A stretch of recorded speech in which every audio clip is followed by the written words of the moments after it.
it's pretty hard to bear. And I think the greatest fear probably came in the ultimate expression of abandonment when he sent me away from home when I was 13, to move to a tennis academy. It was more like a military academy. And, that just only expedited my connection to the game, my desire to be a part of it. But unfortunately, the only way out was to succeed. And I can honestly say that fear is, if nothing else, certainly a great motivator. You've talked about fear a lot and how that motivated you, but clearly there was also talent before you actually mastered the game. I mean, you reached global standards, world #1, before you actually had your first breakdown.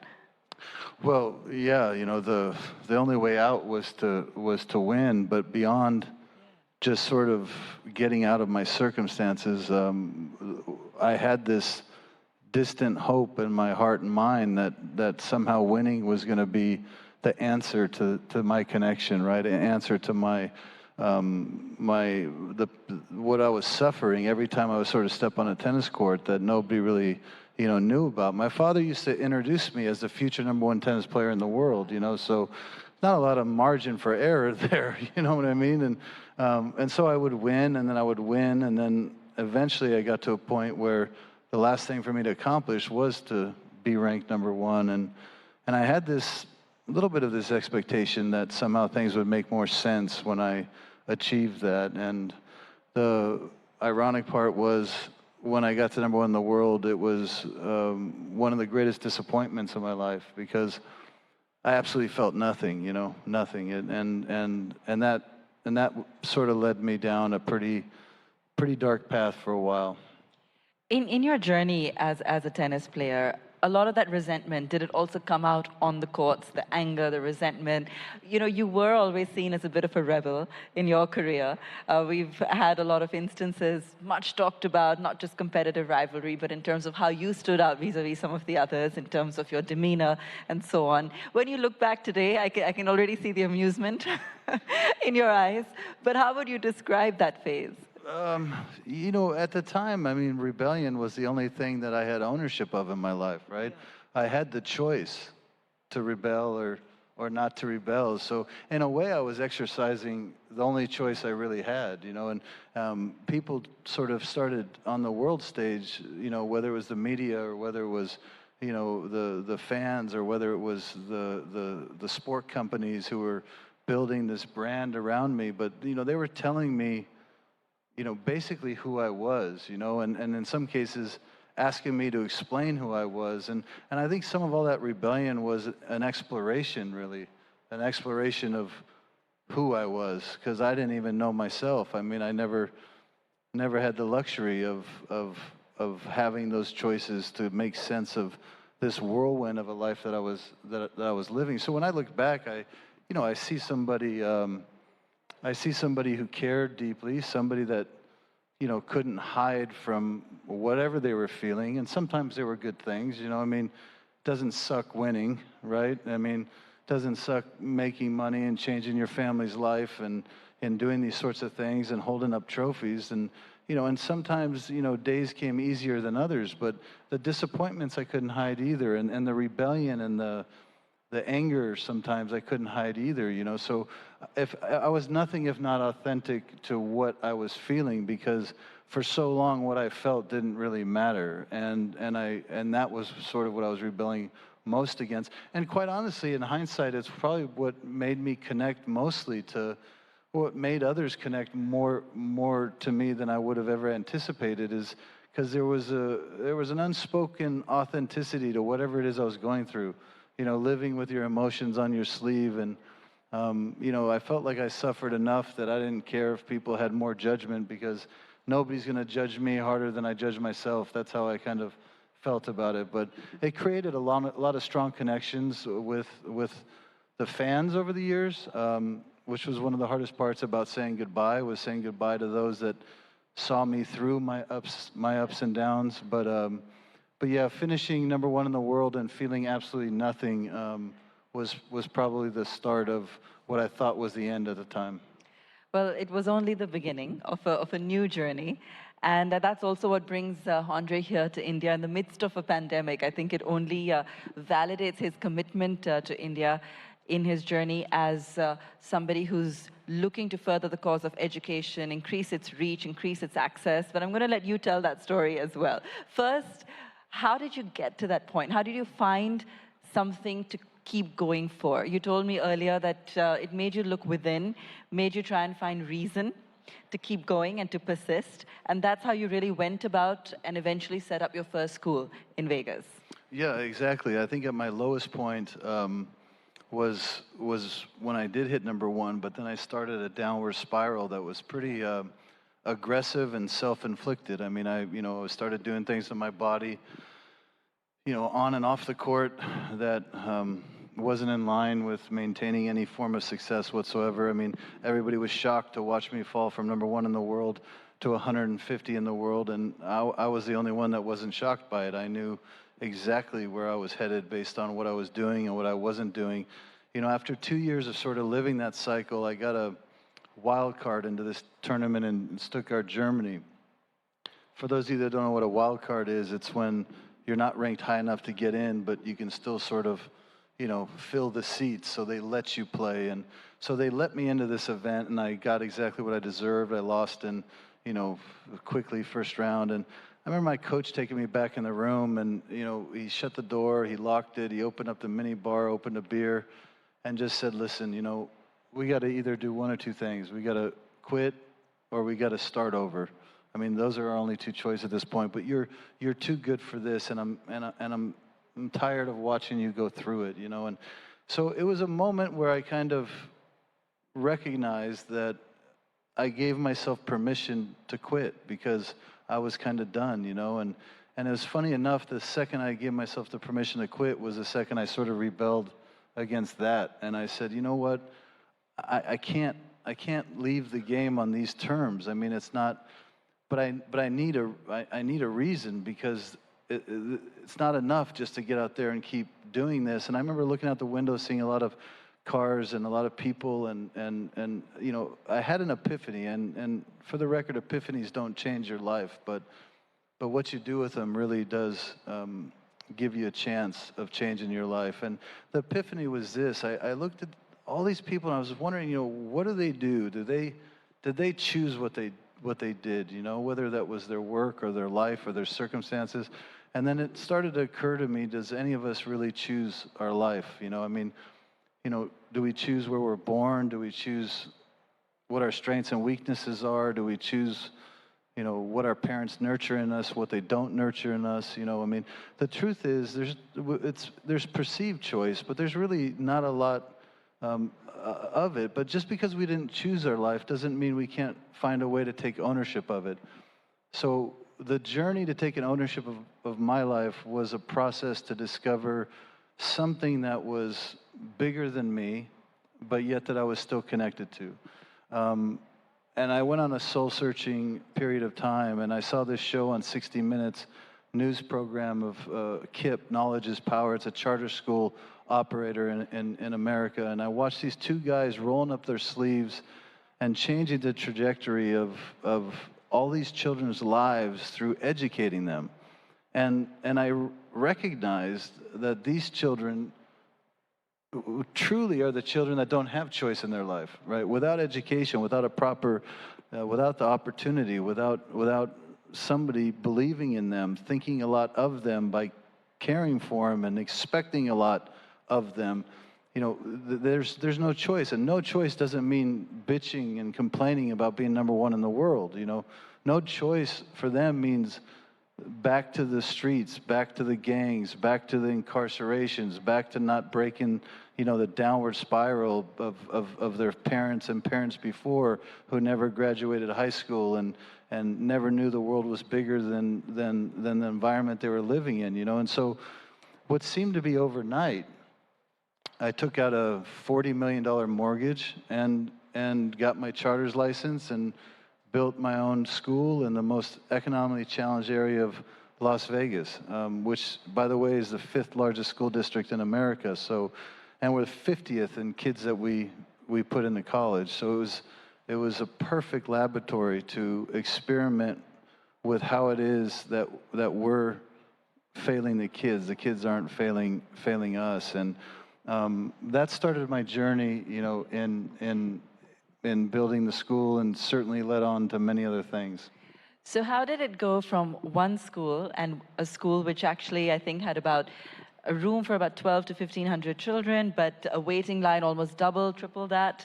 And I think that led to you thinking about how to expand it further, how to get that model out and get access to more people.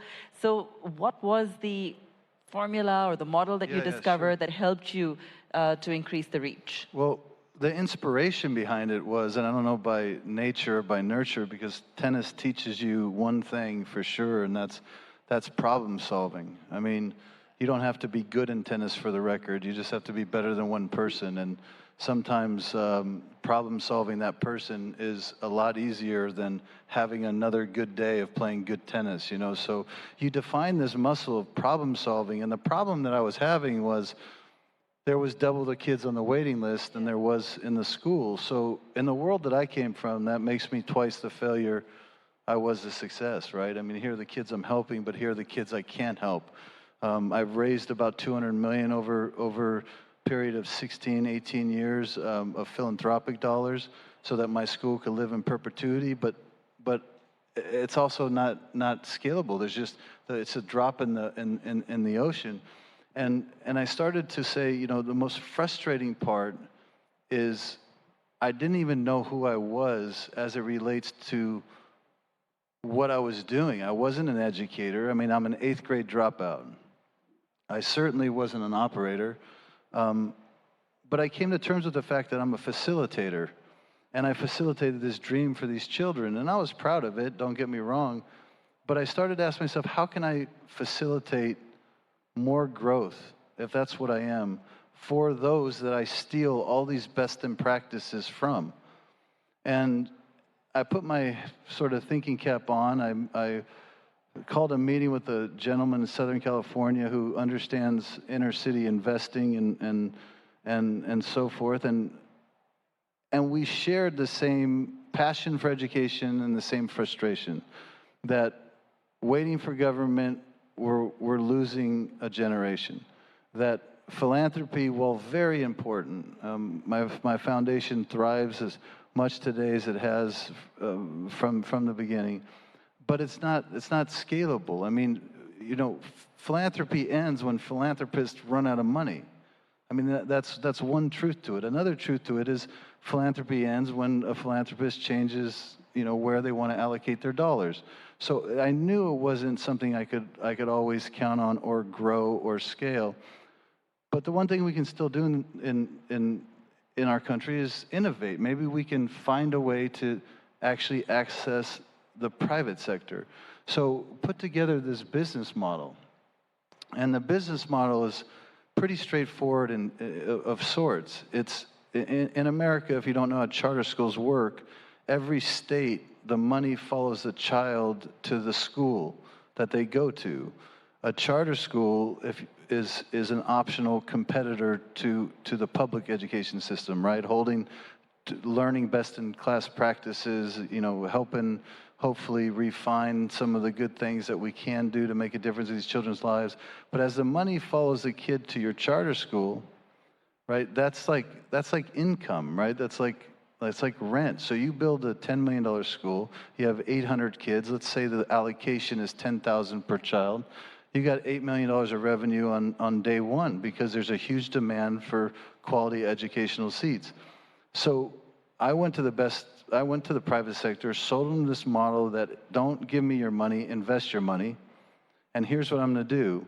I'm going to go build a school. On day one, it's going to be fully incubated. Instead of charging rent and being a landlord, we're going to let them incubate, let them stabilize, and then through the tax-exempt bond market, refinance them out a mortgage payment that allows them to buy back the school and have ownership. It drops their normal payments by at least 50%. So you're not riding the backs of anybody to do this. And then you're returning a percentage to your investors that satisfies a like-minded investor. You know, somebody doesn't want to give away their money, but somebody that doesn't need huge returns, but somebody that cares about real societal daunting issues being addressed. And those are what I call the realists. Those are the ones that understand that there's a responsibility to allocate part of your investment portfolio to things that are really addressing these needs. And so with that model, it took me 1 year philanthropically to build a school for 1,200 kids. It was shocking to me how we have the knowledge of figuring out how the brain works, but we have no distribution vehicle to really putting it out there in true scale. So we built one hell of a team with a full commitment from certain investors, me being the first and largest, to put together a team that could create the power behind engaging kids in gamified activity that meet them in real time individually and intervening where they are in their process of learning a second language or learning how to read. And quite frankly, my complete overall inspiration is about the same thing that started me. It's shortening those lines. It's not having 3,000 kids on the waiting list. It's not having millions and millions of kids overlooked. This to me was the crucial part of it. So being here in India is, first of all, we're basically an Indian company. I mean, let's just, most of our employees are based right out of Mumbai. It is the greatest opportunity to have the greatest impact because the need is so great and what we do addresses such a significant part of the pain points that exist in the kids that aren't reached here. So that's a big inspiration for me to be down here. You touched upon how playing tennis helped you also implement certain ideologies or mantras in the way you actually run things, whether it be in your foundation or otherwise, systems in place or how to deal with people. Share with us as a leader, what are some of the other aspects that you find have helped you? That long career in tennis has actually helped you in what you're doing now. Well, as I mentioned, problem solving, I think, is number one. I think number two, it's always working backwards from a goal and then understanding how that breaks down into what I need to do today, and then having the discipline of execution, right? So you just can't do something overnight. You have to plan your work your plan. And I think there's a discipline that comes with what I did for 21 years professionally that overlaps into my post-tennis for sure. So I think it's really important we're talking about this, and we've spoken about this before as well, in terms of setting those goals and the kind of pressure even today the younger generation has to succeed.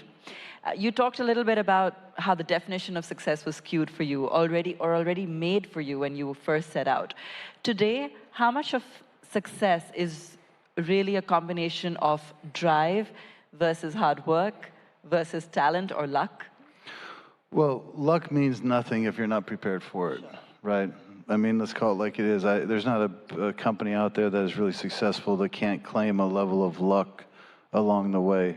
But there's a lot of companies that don't exist that probably had plenty of luck they didn't recognize. So I think luck is a pretty small, component of my certainly the journey of growth. You have to be nimble. You have to be persistent. You have to execute. And you have to execute on a daily basis, and you have to be able to make those adjustments. I mean, listen, this last year has been painful for the entire world, right? I mean, we've all been asked to make adjustments in our lives, and those of us that have made some of those adjustments have found some silver linings, and as hard as it's been sort of being separated from each other, it's also in one respect highlighted what we really need to do as a society to not lose a generation. So I'm no longer out here explaining what the problem is, right? We all know what the problems are. But now we're just talking about the solutions, and there's a silver lining in that as it relates certainly to Square Panda and what we're doing here, in in India, but you have to recognize it, and you have to be inspired by those challenges. And to me, you know, that's all about people. You know, you don't invest in things, you invest in people, and you surround yourself with really great people. You surround yourself with a really great team, and then you don't stop. You don't stop until you cross the finish line, and then. You know, so for me, success is about engaging in my life with that sort of tenacity and with that sort of commitment to being very present in the day, because it's not defined on if the company grows to this. It's not defined if I win a tennis tournament. It's not defined by how much money you make. It's defined truly by how you engage in your life and the impact that you have in doing so. You know, and I strongly believe that it requires everybody to have a seat at the table, not just philanthropy, you know, not just the private sector, not just government, not just, you know, communities. I mean, everybody needs to figure out how to play their part in solving some of these issues. And you know, I mean, I've had a great time listening to so many speakers here over the past couple days, but you know, I really want to drive home how important it is to find innovative ways to create scale and sustainability, because that's hugely important. I mean, there was a speaker on earlier today. I won't mention his name because he's not here to sort of restate his position on anything, but you know, I found it comically ironic that he was using this technology on this screen earlier today to undermine educational technology, you know, and building a business that, you know what the...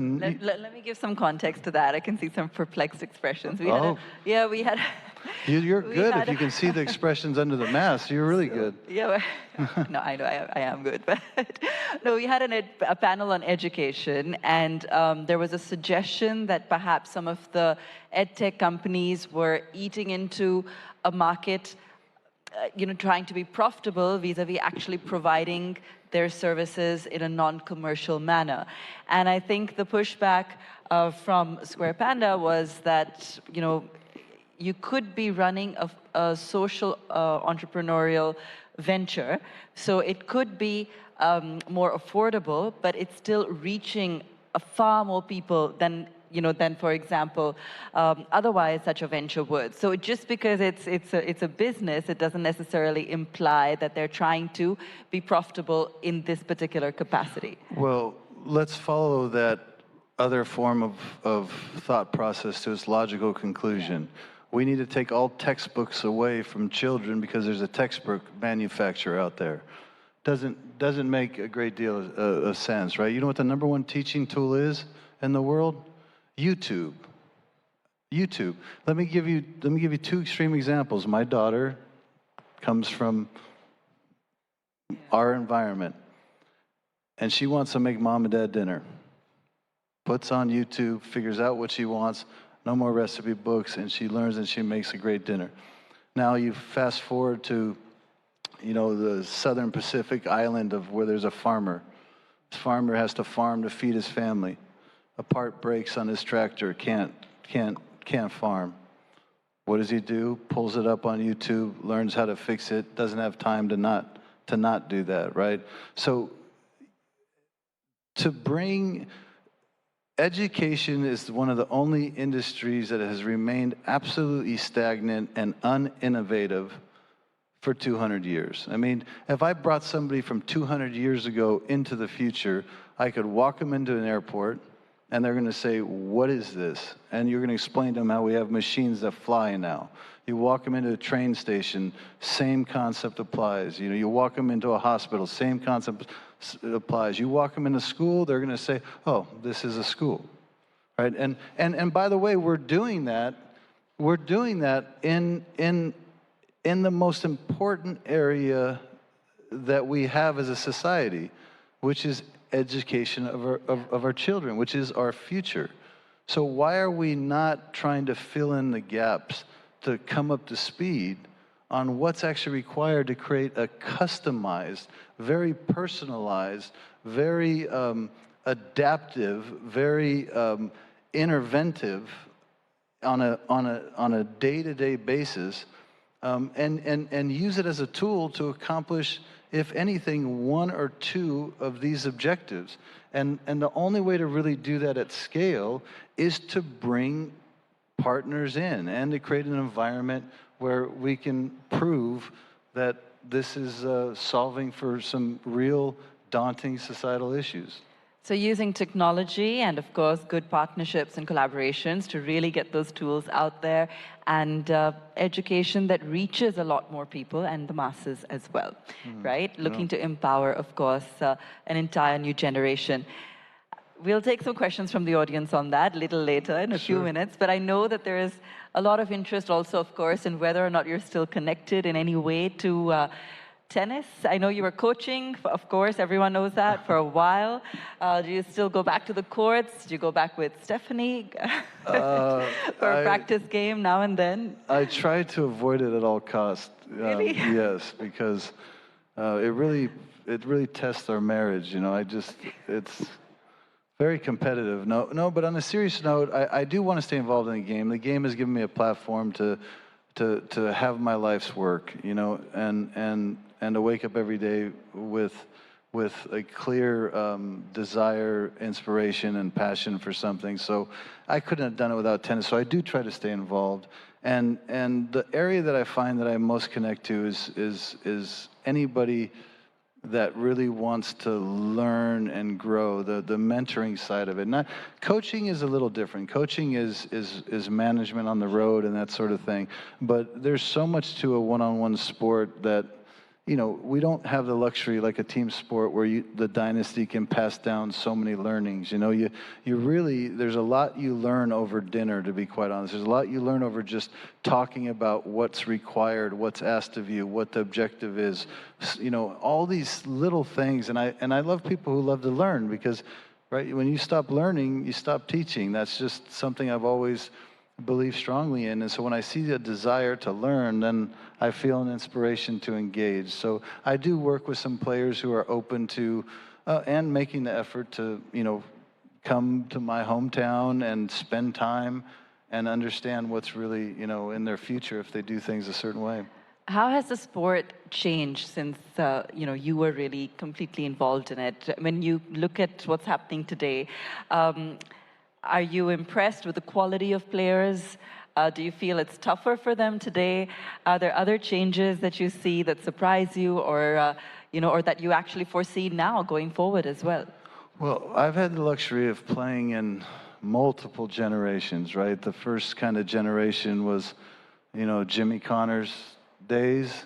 Then we moved into the Lendl, the Edbergs, the Beckers, and then we moved into the American phase of the Sampras, the Courier, the Changs, and then I had the unfortunate opportunity to run into the Federers and Nadals, right? So as a result, they put an end to all that. But no, you're looking at an incredible era of tennis champions right now, the best ever, and they're all playing in the same generation.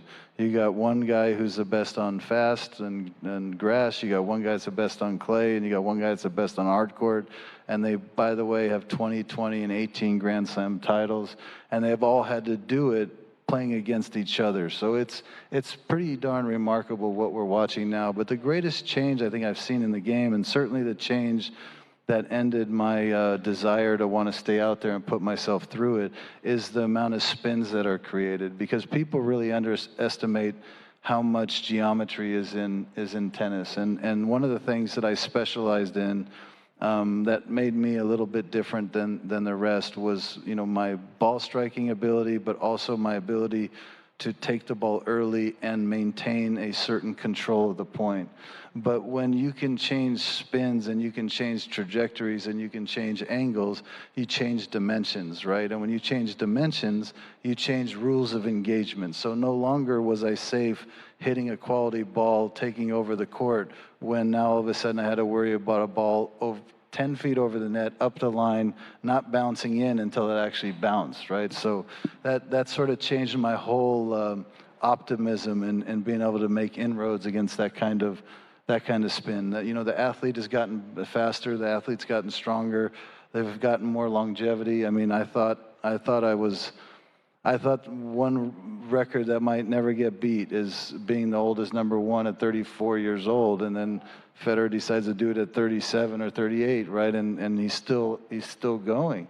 And you look at Novak, at 32 years old here soon, who's probably going on 26, you know, and you look at Nadal, who I was convinced his body was going to break down with the way he plays, and he's still out there doing it and probably likely to win another, you know, French Open. So in all respects, they are the greatest of all time, and the depth of the game might be a little different, but a lot of that has to do with the standard they set at the top. Okay. I'm also going to get some audience questions in because I know there are going to be plenty of questions on tennis. Yeah, they're already. So, yeah, if we can get the mic there. I was listening to your statement and this chat. The first thought which came to my mind is the greatest thing about in life is winning a match. And the second greatest thing about life is losing a match, right? So this is a very, very big learning I took from you today. And on the question side, I wanted to ask you, and we want to take a mentorship from you, that as far as India is concerned, why is that we are not able to perform in international tennis as compared to other sports like cricket, like badminton, hockey, all those sort of things. So why are we not performing to that level which you feel we should as a country? And I think that's it. Sure. Well, I had to deal with Leander and, you know, in a couple big situations. Leander Paes back in the day, and Vijay, who's Armitage, who's a dear friend of mine now, and you know, so you have had some success. I mean, listen, let me speak generally first, because there's a nuanced answer to your question that really depends on decisions made by the federation here, right? So the one thing we know basically in tennis is you need good weather, right? When you have it here, right? You should be able to be fine on that department. But if you grow up in rainy, like for England finally figured this out, right? Because you're playing on fast courts, you're learning fundamentals that are pretty one-dimensional in nature, and it doesn't adjust to the different surfaces, right? So weather is grossly important. Also, you need access to play, right? You need the facilities to play. So you need space, right? Because if you don't have enough courts to put enough volume through to sort of start seeing who really is gifted at the game, and so I don't know exactly how that works here. And then you need the right people. You have to bring in a trickle-down system of tennis experienced people that can a bit like teachers. Like here, we need to teach the teachers how to teach the students, right? One of the things we address in our platform in coming here, which is it's a huge part. It's no different in tennis. You know, if you're going to have somebody working with these players, they better have a great deal of experience, or they better have learned a great deal from somebody that does have a great deal of experience. Because if you start this sport wrong, there's no coming back from it. You don't change your game when you're 14 or 15 years old. I mean, I know that sounds pretty dramatic, but fundamentals are such a key component to overall success as the pace of the game increases as you get better. So you find a lot of coaches, not just here, but other places, that want the child to hit the ball well, but they're not recognizing that the quirks in a swing or the hitches in a swing create real liabilities when the speed of that ball starts to pick up as they get older. So recognizing that from a fundamental perspective at an early age is very crucial. So I'll pull shy of criticizing how they do it here, because first of all, I don't know. But secondly, those same rules apply everywhere you go. So how about opening an academy in Delhi NCR? Good. Do you want to fund it? I'll do it. So I was looking at Anchor. She said that she had your poster at her home. And Who? I was saying I was saying I had Steffi's poster at my home. So You want to fight, or what do you want to do? No, but, thank you. no, So I don't blame you. I don't blame you at all. All right, should we get another question? Yes. Hello. I just wanted to And ma'am, congratulate. do introduce yourself, please. Yeah, I'm Anjali Prakash from Learning Links Foundation. We are a not-for-profit working in education and are in touch with Square Panda to use their services for children across India. I wanted to congratulate you on the choice of helping children learn better. I think it's one of the most important and noble things that one could do. And we in India strongly believe in giving quality education to every child. So I wanted to know what are your views on, what else we could do to expand that reach. For early childhood, there's a lot of focus with the government this year in India. And, what would be your input on expanding and scaling that reach to every child in India? Yeah, well, the challenges that exist in the expansion are daunting in the sense that we also need to educate the teachers too, right? Teacher training would be highly important.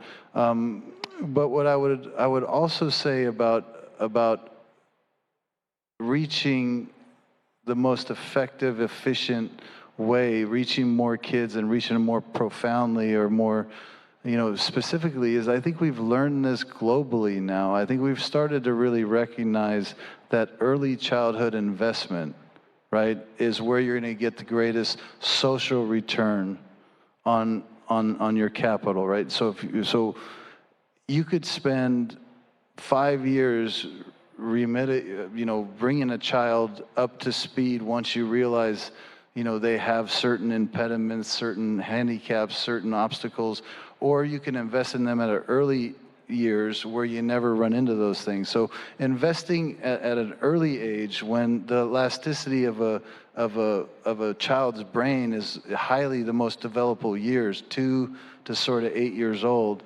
that cements a lot into their future. So early childhood focus to me is by far more important.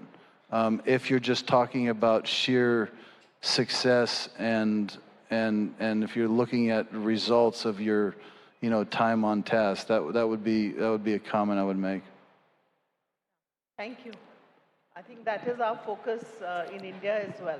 Good for you. It's I realized that when I built my first school, I started in 3rd grade because somebody told me if you start in 4th grade, it's like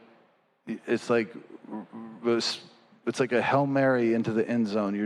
You're hoping to reach the kid if they've already been that far along and sort of disserved, right?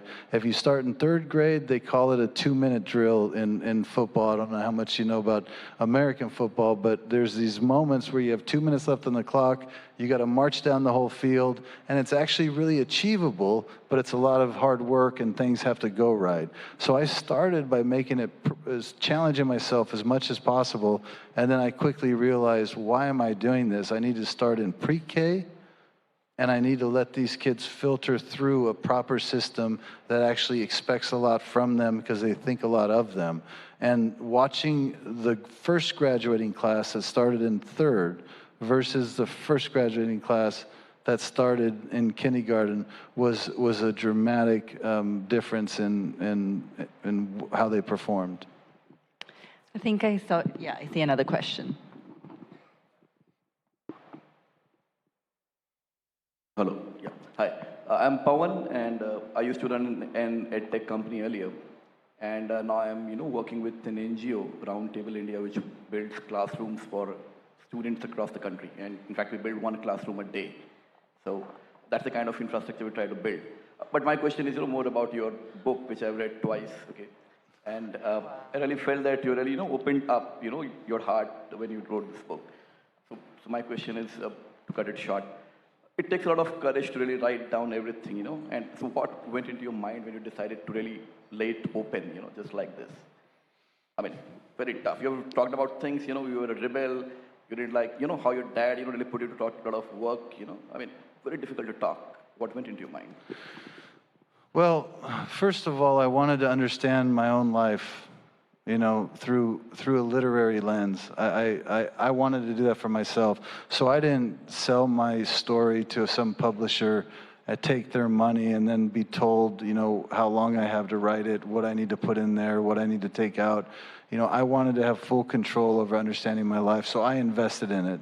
Took me about 3 years in total to write the book. So, and you're right, it was a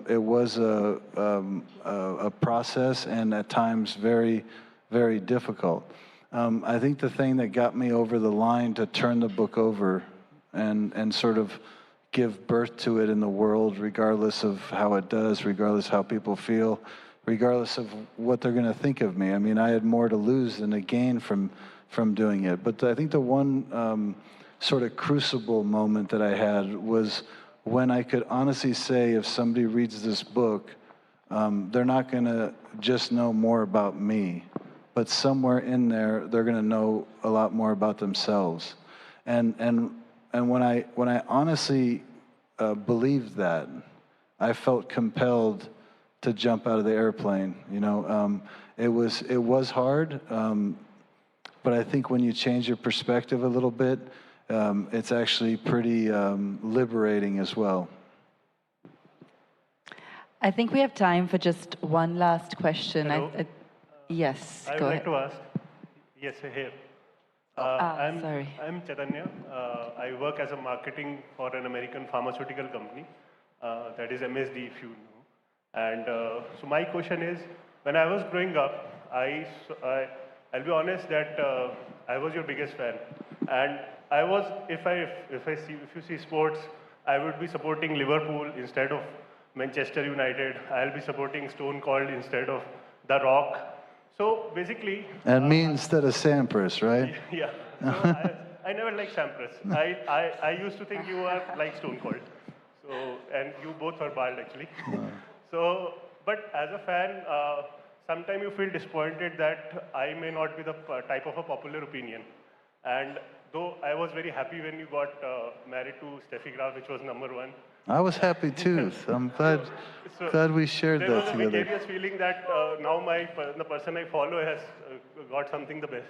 But as a person, like I would like to come to the right question. Like sometime in corporate, we are working very hard, but sometime due to boss or something, there is another person who plays smart or who will become more popular than you. So how is that feeling when you go to bed that you may not be the #1, but you supposed to be the #1? I'm so sorry. I didn't hear the last I part. think let me rivalry paraphrase. between Pete Sampras versus Andre Agassi.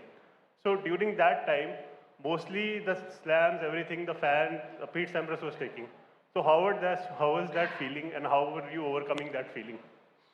Okay, When you want to be #1, Yes. but you're not there, and he's using that analogy for the Gotcha. corporate world. Gotcha. So when you're in a competitive Understood. space and you feel like you deserve to be in that position, but you're for some reason not in that position, how do you cope with that? Sure. So, you know, tennis, I had the luxury of playing a sport that actually quantified how good you are, right? It had a number next to your name, right? And it had a scoreboard that told you if you're a winner or if you're a loser, you know, but what I learned in the process is there's a lot of things that the scoreboard doesn't say, you know, and your life in becoming better based on what number's next to your name doesn't change regardless what that number is, because you can be 140 in the world or you can be #1 in the world. You better be getting better. And that was the eye-opening experience for me. You know, getting to #1 the first time, I can almost say sometimes feels like it happened by accident. You know, like whoa, I'm #1. Getting to #1 in the world the second time, you're always aware of where you're not. You know how much work certain things take. You know what a bad day means. You know what a good day doesn't mean, right? You're constantly aware of this. So the discipline that's required is in a daily approach that allows you to focus on bite-sized goals and objectives that are taking one step in that direction, right? And that means not just your training and not just your decision-making, but sometimes resting, right? Sometimes it's in your, you don't know what your opponent's doing. So you end up becoming this tortured perfectionist, because when you're alone in your gym and you want to push yourself a little bit more, all you need to do is think about what somebody else might be doing. And if they're doing that one extra set, if they're doing that one extra hour of practice, if they're doing that little bit extra of sleep every night where they feel a little bit more rested, then they're doing it better than you, and that's gonna play out over time. So you end up pushing yourself to places you never thought you were capable of going, but you're always doing it a step at a time, regardless of what the ranking is. So in the corporate world, there is no necessary number, right, that says I'm better or not better. Every business has different goals and objectives, different definitions of success. You know, so there's no real defined number. But what I've learned is that doesn't matter even if there was. So if there's not, it should even matter less. What needs to matter more is what you're doing as a company every day to make yourself better and take a step closer towards the goals that you set for yourself, the expectations that you have for yourself. And that becomes about living in a very present way, as opposed to living in a reactive way. I've never worried about competition, because I can only control what I can control. And if I don't control what I can't control, then shame on me. And if I'm controlling everything that I can't control to the best of my ability, then what do I have to be ashamed of? So as a result, this becomes the muscle that you sort of build over the years. I hope that somehow addresses your question. I think that was a wonderful answer, and I think it's also a great note to end on. I think we're totally out of time. It's very quickly, my producer is she's already staring at me, so. I don't think he cares. Good evening, sir. Myself, Amit Srivastava, working in Indian Railways. My question is just for the parent perspective. Just you told me that you become champion as your father wants to. You have 2 kids. So what do you think about your kids? That they will also become champions like you and Steffi? They already are in our minds. They already are. That's amazing. I'll just answer that real quickly. You know, I didn't have choice in my life. My wife didn't have choice in hers. So the first thing we're doing is we're giving our kids that choice. The second thing we're doing is to make sure that their choice is reflected in how they live. So you can't talk the game and not walk the walk. So we hold them accountable to the choices they made. My son plays baseball, and my daughter is 17, and just a beautiful, beautiful spirit. I don't know what they're going to do on a playing field, off a playing field, but I can tell you we're really proud of them, love them to death, and they're beautiful human beings adding to society. So they're overachieving. There's a lesson in there for all parents, I think, and yes. And I think there were some really good questions today. So audience, thank you so much. It is so rare to get the opportunity to have a nice in-depth conversation, cover so much ground, get so much of your insight, very valuable insight, and also, of course, a chance to learn from you of the kind of impact you're looking to make through education, through EdTech, particularly here in India, where I think it's really meaningful and something that's going to go a long way towards really empowering our future generations. So Andre, thank you so much. Thank you, everybody.